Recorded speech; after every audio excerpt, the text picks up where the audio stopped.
రోడ్డెక్కితే సురక్షితంగా గమ్యం చేరతామా లేదా అనేది ఇప్పుడు తెలంగాణలో $1 మిలియన్ ప్రశ్నగా మారింది. కారణం రహదారులు నెత్తుటి రుచి మరగటమే. అవును, ముఖ్యంగా జాతీయ రహదారులు రక్త చరిత్ర రాస్తున్నాయి. వేలాది మందికి మరణ శాసనం రాస్తున్నాయి. దేశంలో జరుగుతున్న ప్రమాదాల్లో తెలంగాణ టాప్ 5లో ఉందని ఏకంగా కేంద్రమే క్లియర్ కట్గా చెప్పేసింది. అసలు రోడ్డు ప్రమాదాలకు కారణం ఏంటి? ఏటా వందలాది మంది ప్రాణాలు కోల్పోతుంటే అధికారులు చర్యలు తీసుకుంటున్న చర్యలేంటి? పెద్ద పెద్ద ప్రమాదాలకు రోడ్డు నిర్మాణంలో చిన్న తప్పిదాలే కారణమా? వాస్తు స్టోరీ. ఏ దేశం అభివృద్ధి చెందాలన్నా రహదారులే కీలకం. దేశంలో 1,46,560 కిలోమీటర్ల పొడవున జాతీయ రహదారులున్నాయి.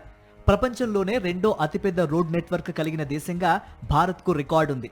అదే సమయంలో జాతీయ రహదారులపై జరిగే ప్రమాదాల్లో ఎక్కువ మంది చనిపోయే దేశం కూడా భారతే. ప్రతి ఏటా సుమారు 2 లక్షల మంది జాతీయ రహదారులపై జరిగే రోడ్డు ప్రమాదాల్లో మరణిస్తున్నారు. జాతీయ రహదారులపై జరిగే ప్రమాదాల్లో తెలంగాణలో వందల మంది చనిపోతున్నారని స్వయంగా జాతీయ రహదారుల మంత్రిత్వ శాఖే తేల్చి చెప్పింది.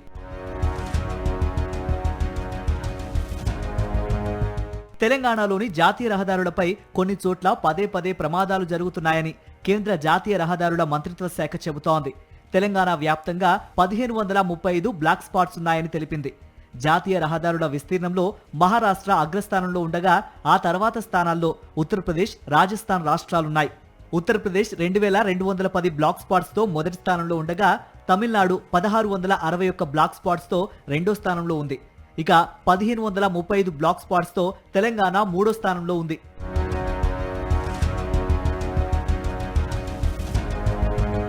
హైదరాబాద్ ఔటర్ రింగ్ రోడ్డు బయట ఉన్న జాతీయ రహదారులపై మాత్రమే ప్రమాదాలు జరగట్లేదు. రింగ్ రోడ్ లోపల ఉన్న జాతీయ రహదారులపై కూడా ప్రమాదాలు జరుగుతున్నాయని తెలిపింది కేంద్రం. హైదరాబాద్లోని జాతీయ రహదారులపై 54 చోట్ల ప్రమాదకర ప్రాంతాలను గుర్తించారు అధికారులు. నగరంలోని NH-44 పై Bowenpally, Tadbund, Puranapul, zoo park stretch దగ్గర బ్లాక్ స్పాట్స్ ఉన్నట్లు గుర్తించారు. హైదరాబాద్లోని NH-65 పై ఎస్ఆర్ నగర్, పంజాగుట్ట, అఫ్జల్గంజ్, చాదర్ఘాట్, మలక్పేట్ దగ్గర బ్లాక్ స్పాట్స్ ఉన్నట్లు గుర్తించారు. హైదరాబాద్ నుంచి వరంగల్ వైపు వెళ్లే NH-163 పై నింబోలి అడ్డా, త్రిశూల్ బార్, రామంతపూర్ స్టెచ్ దగ్గర బ్లాక్ స్పాట్స్ గుర్తించారు. ఇక ఓల్డ్ సిటీలోని చాంద్రాయనగుట్ట, కేశవగిరి జంక్షన్ల దగ్గర బ్లాక్ స్పాట్స్ గుర్తించారు అధికారులు. జాతీయ రహదారులపై తరచూ ప్రమాదాలు జరిగే ప్రాంతాలను గుర్తించినప్పటికీ ఆయా ప్రాంతాల్లో రోడ్లను సరిదిద్దడంలో జాప్యం జరుగుతోంది. ఈ జాప్యమే ఎక్కువ ప్రాణ నష్టానికి కారణమవుతోంది. కొన్ని జాతీయ రహదారులపై సైన్ బోర్డులు, లైన్ మార్కింగ్ లాంటి మార్పులు చేసినప్పటికీ ప్రమాదాలు మాత్రం ఆగట్లేదు. పూర్తి స్థాయిలో శాశ్వత పనులను పూర్తి చేస్తేనే ప్రమాదాలు తగ్గే ఛాన్స్ ఉందని నిపుణులు చెబుతున్నారు. ఇప్పటికైనా ప్రభుత్వాలు ఎక్కడెక్కడ బ్లాక్ స్పాట్స్ ఉన్నాయో ఆయా ప్రాంతాల్లో రోడ్లను బాగు చేయాల్సిన అవసరం ఎంతైనా ఉంది. హైదరాబాద్ అంటేనే మహానగరం. జంట నగరాల్లో జాతీయ రహదారులపై రోడ్డు దాటడం అంటే ప్రాణాలతో చెలగాటవాడినట్లే. భాగ్యనగరంలో రహదారులు నిత్యం రక్తమోడుతున్నాయి. హైదరాబాద్లో తరచూ ప్రమాదాలు జరిగే జాతీయ రహదారులపై అధికారులు ఎలాంటి చర్యలు తీసుకున్నారు? ముఖ్యంగా హైదరాబాద్ విజయవాడ 65వ జాతీయ రహదారిపై ప్రజలు పడుతున్న అవస్థలేంటి? మరింత సమాచారం మా ప్రతినిధి సాయి కిరణ్ హైత్ నగర్ నుంచి అందిస్తారు. జాతీయ రహదారుల మీద ప్రమాదాలు నానాటికి పెరుగుతూనే ఉన్నాయి. అందులో సౌత్ ఇండియాలో తెలంగాణ టాప్లో ఉంది. మొత్తం ఇండియాలో కనుక చూస్తే 5వ స్థానంలో ఉంది.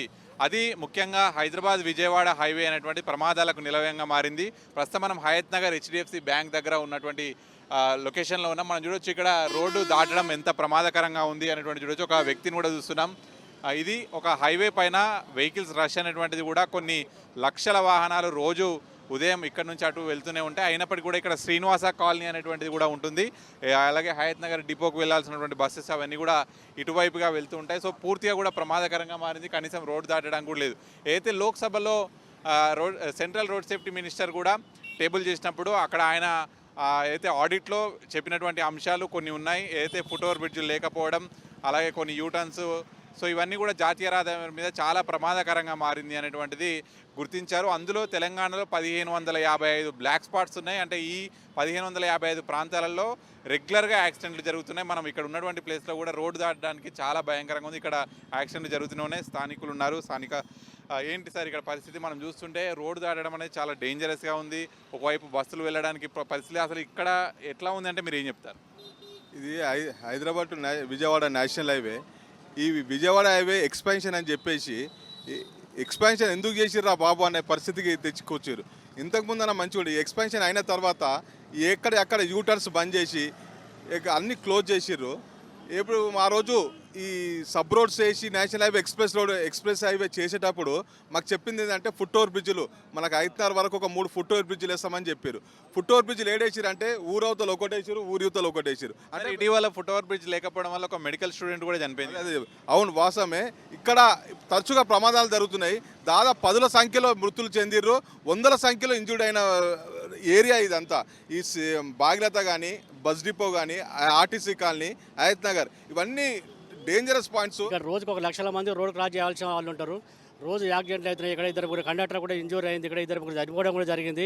ఈ నేషనల్ హైవే 65, 65 ఎక్స్ప్రెస్ అయిందంటే వాళ్ళు ఎందుకు అయిందో సంతోషపడ్డాం, కానీ ఇవాళ ఎందుకు అయిందని మేము ఏడుస్తున్నాము. ఇది ఎక్స్ప్రెస్ హైవే అయినందుకు మా ప్రాణాల కొరకు వచ్చింది. అది మా ఈ ఎక్స్ప్రెస్ వే కాదు, మా ప్రాణాల కొరకే ఇది అయింది.